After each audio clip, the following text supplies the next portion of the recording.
Alright, I actually just wanted to show you how to do a table for all of the attributes, resources, nearby amenities, and activities for every property that we get. Now it's, my job to really help you become efficient and effective doing this. So I want to just kind of update you along the way on how to do this effectively.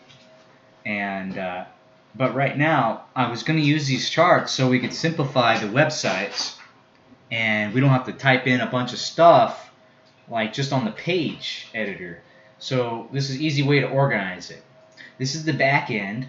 It's called TablePress, and it'll allow you to kind of create this little system.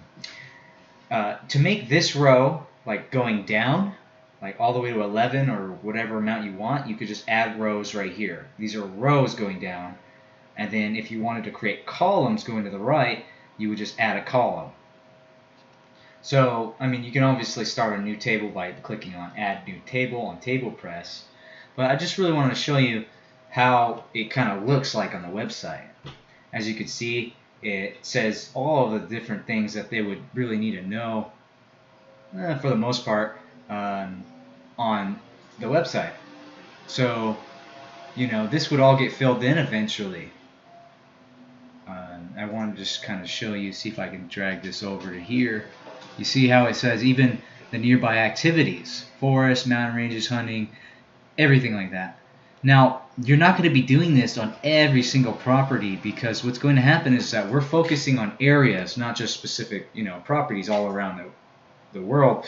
It's areas. So you're going to have saved data that all you have to really do is fill out the size, maybe the easement, and the address, and everything else is pretty much the same, besides like taxes and all the specifics, but the county number is the same, county address is the same, nearby amenities is most likely the same, all the bodies of water and forest and everything is the same because it's the same exact area.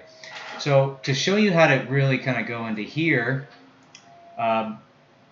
you can click on any of the tables and just label it what you want. This is the title row. This is the footer. Do not fill out the bottom row because it will look a little funny going over to here. It will not have this line right here, really. This will be filled out. So going back over here, you can always add any type of property specifics. Like if I wanted to add whatever, you could type it into there. As we collect our resources, you just simply add them. Like say, for example, we had a downloadable link that we wanted to give them. So you say downloadable links, to that specific area. Or nearby amenities. We figured out later by having the property, we've had it for 6 months now.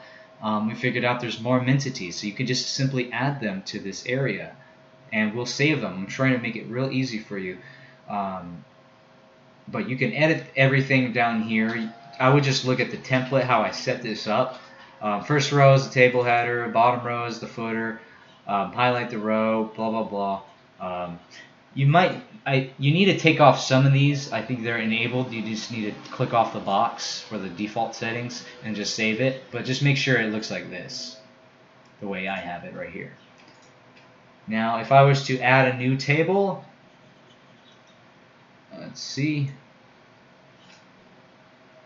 Try to make this video short.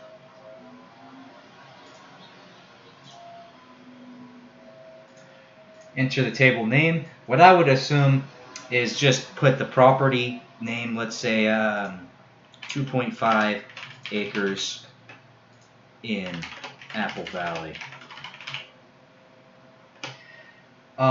Another thing I didn't add is that this should be like a default setting. You can delete the Odin Drive, water, solar, blah, blah, blah. But just have the size, easement, utilities. Make one default setting so you can just kind of go in there and just redo the same thing. What I'm going to do is I'm going to create an Excel file for you that you could just simply implement into the system. And you could also even make this an Excel file by export table down here. It's a kind of cool little table.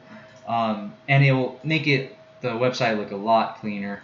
And here's an example of another property that I need to do this to. So if you see that I labeled out all the taxes and utilities and zoning and the resources and everything else, but it's not that readable. So I really wanted to get a chart like this, so they could really just find the coordinates real quick, and then they could just find all the details very fast as well. You know, so that's the goal. All you have to do is implement the details, and I will send you the details through Excel. And if you have any other questions, you can obviously message me on it. But here's a new table. Let's see where that went. Here it is. Number of rows. For example, if you have 3 columns, which is just attributes, property specifics, and resources, 3 separate columns, as many details of that column as possible. So you go, this is considered 1, 2, 3, 4, 5, 6, 7, 8, 9, 10, and you need 11 for the footer, at least, how we're setting it up. So let's go ahead and put 11. And then you can label the description or whatever it is, but let's just go ahead and add the table.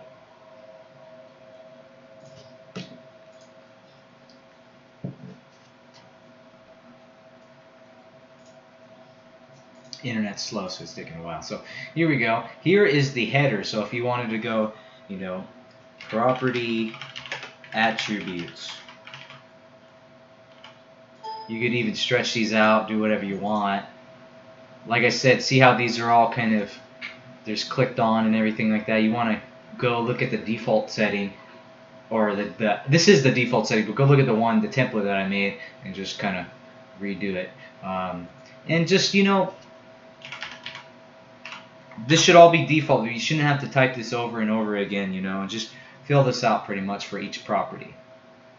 It's pretty easy. I can leave you to it. It's not that difficult.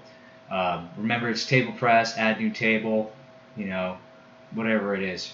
You could probably even figure out how to import it from Excel, but I don't know how to do that just yet. And I'll tell you how to do it once I figure it out. All right, thank you. I will see you in the next tutorial.